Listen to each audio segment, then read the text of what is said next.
let's read some unpopular opinion entries. Thanks for tuning in to Kazu Reads Reddit. First, unpopular opinion. There's nothing rude about taking days to respond to texts. I see lots of sentiment online that it's rude not to reply to people in a timely manner when texting. God forbid, you take a few days to respond. But even then, some people get aggravated when you don't respond in a few hours and are quick to label you as rude or take personal offense and believe you don't care about them. I think this is a really dumb take. Humans were not made for texting, especially those like me who struggle with social anxiety or social cues and find conversations stressful enough. I think texting sucks because I hate that at any time of the day, 24/7, you can summon my presence and dismiss me as rude or apathetic towards you if I don't want to engage with it. You're texting me at 11 p.m. after I did chores all day. Would you want to ask me to hang out at that hour after we're both tired? No? Then why text me and get upset when I don't have the energy to respond? It's not effortless for everyone, like it is for you. I find conversation, including text conversation, stressful and not at all easy. And I also just think this is a chronically online take. Once you make your life busier, you genuinely begin to ignore your phone and don't have the time to sit and think of a response until it's midnight and you're in bed. Then, at this point, you might be too tired to talk anyway. If you want my response to be thought out and intentional, you should wait until I'm not busy anymore so you can receive my undivided attention, even if it takes a few days. Overall, texting is difficult and mentally draining for me, so I don't want to respond within the hour, especially if I'm already tired or busy. I think it's unfair that at any moment you can require someone to talk to you at the threat of perceiving you negatively. At that point, it makes texting you feel more like a chore than a fun conversation. I just don't think people should have access to me at all times with repercussions if I'm too exhausted to engage. How's that fair? I wish texting weren't a thing, or at least there were different social rules surrounding it. As it is, I find it uncomfortable and draining. Alright, so let's hear from our other users what they have to say with our first unpopular opinion. Sensitive Range 2901 says this. I'd say this to be honest, if you're going to not respond to texts immediately after you get them, that's 100% understandable. However, I strongly recommend you keep your read receipts off. And our next user, BK Baby Cake, says this. Read receipts made the world lose their minds. At least Samsung starts with theirs off, unlike Apple. That makes you go in and turn them off. Okay? You're allowed to feel how you feel. But if someone takes a long time to respond or doesn't at all, then I pull back my energy. I'm just going to assume you're not available and I'm not gonna over-invest in someone who doesn't want to be invested in. This is what Adorable Mess 850 says. Okay, so let me provide my input regarding this unpopular opinion. And I really think that the original poster is drawing from an anecdote or a real-life experience in posting this. Maybe a friend, family member, or someone simply texted them at the wrong time when they're quite tired or busy. But having said that, I do agree with some of the sentiments of our other users. We should not judge people immediately that they're rude just because they're not responding right away, or maybe it's taking them a few days to respond. We never know what's happening with their lives, what's going on. So it might be possible they're just really busy or something's up, right? However, there's also the other side of the coin. Well, sad to say that the reality is there are people out there who try to delay their texts intentionally, even if they can already respond. And it's their way of manipulating other people. Okay? I don't think the original poster is like that. I think the original poster simply wants peace of mind, and because they have anxiety, they need room, time, and space to compose themselves, right? And that's a good thing. So, all in all, I think it really depends on your intentions. If you can respond right away, and if you want to, right, and it's for a good reason, then go ahead. Maybe it's an important message, especially when it comes to emergencies. Or maybe it's just a friend who's used to receiving your texts promptly, right? But if you're the kind of person who really needs to delay responding and you're not doing it on purpose for the wrong reasons, then go ahead. 100% agree that you should not respond right away and you should take your time. And when it comes to read receipts, it's one of those features nobody asked for. It can make the other person accountable, yes, but if the other person doesn't really want to reply, it only gives you psychological stress, right? And people who don't want to reply, they will find a way around the read receipts.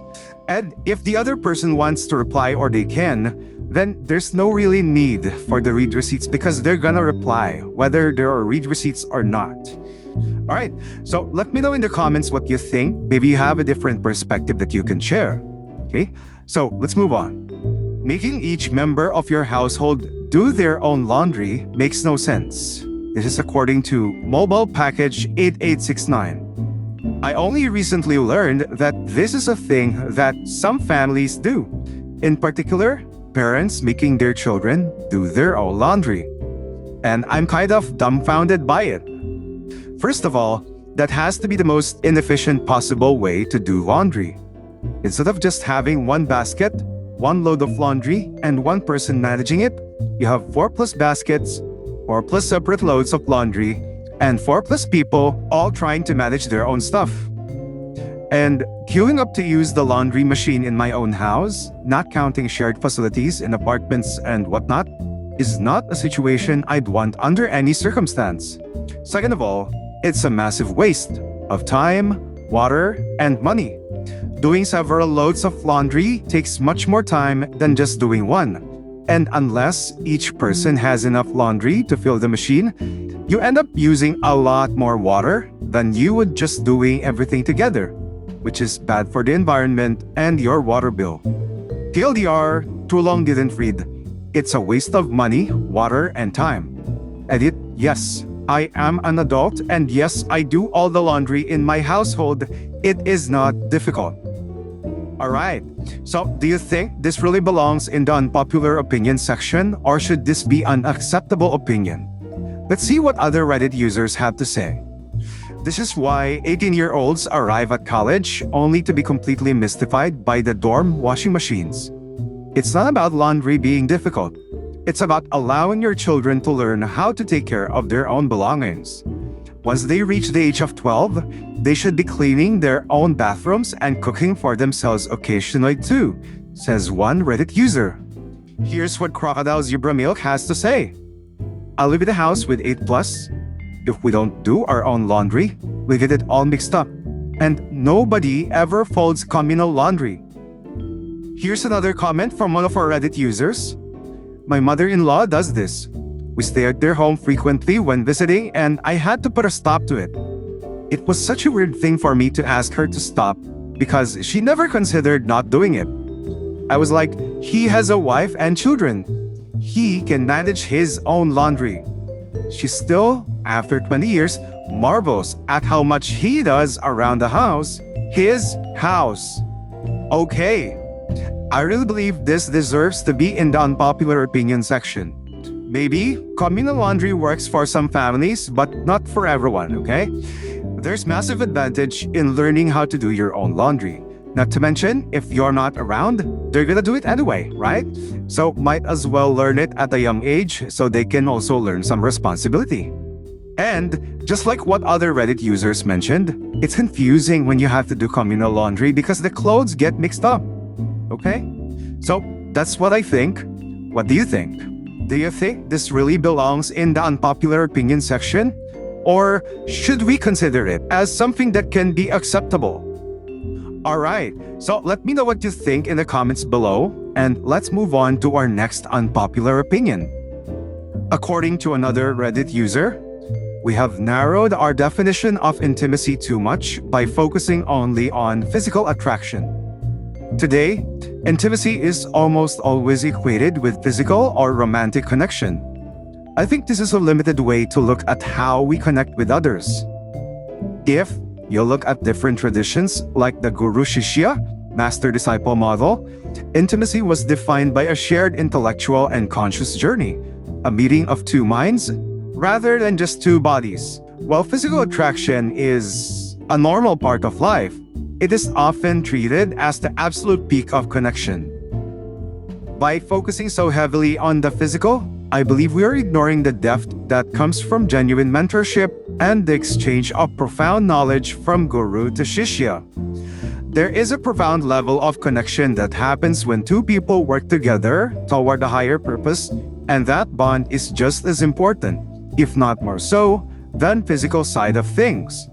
We should probably stop treating the physical as the only standard for what makes a relationship deep. Alright, that was a good read. Let's see what other users from Reddit have to say. Here's the first comment.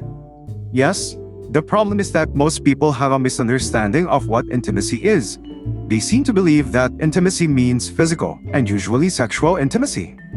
I really think this has led to less human connection, especially close connection. Okay, that's a fair take. Let's see the next comment. Absolutely. Intimacy isn't just about physical attraction. Emotional and intellectual connections play a huge role too. People often overlook how deep conversations, shared vulnerabilities, and trust build a strong bond than just chemistry. Narrowing it down to physical alone can make relationships feel shallow or transactional, which isn't sustainable long-term. Expanding our view of intimacy could lead to more meaningful connections overall. No, actually, I think we can consider this as popular opinion, right? I do believe that the world's definition of intimacy has become shallow. Because when you focus only on the physical, you're not really encompassing the entirety of the person. Because a person is much more than physical. We also have our emotions, not to mention our intellect, and our memories and experiences in life, right? So, when we're considering long-term relationships, let's also look at beyond the physical. And honestly, the values, behavior, and attitude of a person is more important than the physical. Imagine living with a person who is physically and sexually attractive, but they constantly make you stressed all the time. It's just not worth it. And I would just like to mention that in the OP's post, there was a mention of the Guru Shishya. Now, we're mainly talking about couples or relationships in marriage, right? But the OP might be thinking a different kind of relationship, something between a master and disciple, or just using that as an example. Still, we're using the OP's post as context for relationships in marriage and in couples, okay? And most of the comments are related to that as well. Okay, so what do you think? Check your current relationship right now. Is it only based on purely physical? Does your partner consider more than the physical that they see in you? And vice versa? Are you only with your partner right now because you are physically or sexually attracted to them? What are some activities that you can do together, maybe for a long time even, so that it can enrich your relationship emotionally, intellectually, which might also affect your values in a positive way? Okay, so if you believe that we can consider this opinion as something acceptable, let us know in the comments and let us know why. If you believe this deserves to be in the unpopular opinion section, then tell us, what do you think is wrong with this opinion? And why should it remain unpopular? Alright, fantastic. Let's move on to the next unpopular opinion. I think it's bad to have the same friends you had in kindergarten your whole life. Interesting. Let's have a read. People always say, "Aw, how great. You two have been friends since you were 4. But I actually don't think that's a good thing. especially if all your friends are people you knew as a child and no one new ever entered your life. First of all, it makes it seem like the person never changed much. You befriend someone because you like their personality. Once people's lives change, their personalities change as well, so it would only be natural to grow apart. When you stay friends with someone, no matter how much they change, then you're probably the type of person who likes to stick to things they know and is bad at letting go of the past. In my experience, those people are most likely to accept toxic traits in their friends. I've often heard people make the excuse, "Yeah, he's a butthole. But we've known each other since we were kids and went through so much together." It's almost like those people think they owe the friendship because of their past experiences with that person. And lastly, it can destroy your social skills. The longer you don't try to make new friends, the harder it's gonna get. There are so many people you'll never meet, even though they could be the best companions for your current part of your life. It will also be harder to start new hobbies, especially sports, if none of your current friends are interested in it, because you get so used to doing all social activities with the same people your whole life. All in all, I think it often stops you from making new experiences. Okay, so let's have a look at what other Reddit users have to say. I think it's impossible to not change much from kindergarten to adulthood. LOL. And you only stay friends with someone if you grow in a way that stays compatible. It doesn't remotely imply that you didn't grow as people. And friends are not like romantic relationships. They don't automatically mean you're limited to just being friends with them. It's lovely to have very long-term friends, so long as that relationship is pretty healthy. But I agree, you also need to branch out and make new friends. So that's according to one of our Reddit users. Let's see the next one. I don't have any friends from childhood, but I'm confused on why you think people who do don't have new friends. I've known people who have friends from childhood who also make new friends and aren't toxic people. Okay, that's a good take. Let's read another. I have a friend, more like a brother, that I've known since we were at least 3. We're 20 now and have grown apart, but he's still my brother. I also have made a plethora of new friends. People should grow, but they don't have to grow apart. Just like people in high school relationships their whole lives. They don't always grow apart. Alright. So I really think this post is about friends you grew up with who are toxic. So in this case, I think the OP is talking about someone they know who grew up with friends who remain toxic even when they're already adults. Okay? So definitely agree with the majority of the group. There's nothing wrong in remaining friends with people you grew up with if they're a good influence for you. And it's always a good idea to make new friends, regardless whether you still have friends from childhood or you don't. Sometimes it's just impossible to control the events of our lives. People really do grow apart, but there are also friendships that began in kindergarten or earlier, right? And they still remain strong because it remains good for them. So I can definitely sense where the OP is coming from. If you know someone who has toxic friends and you are observing that they are toxic, right?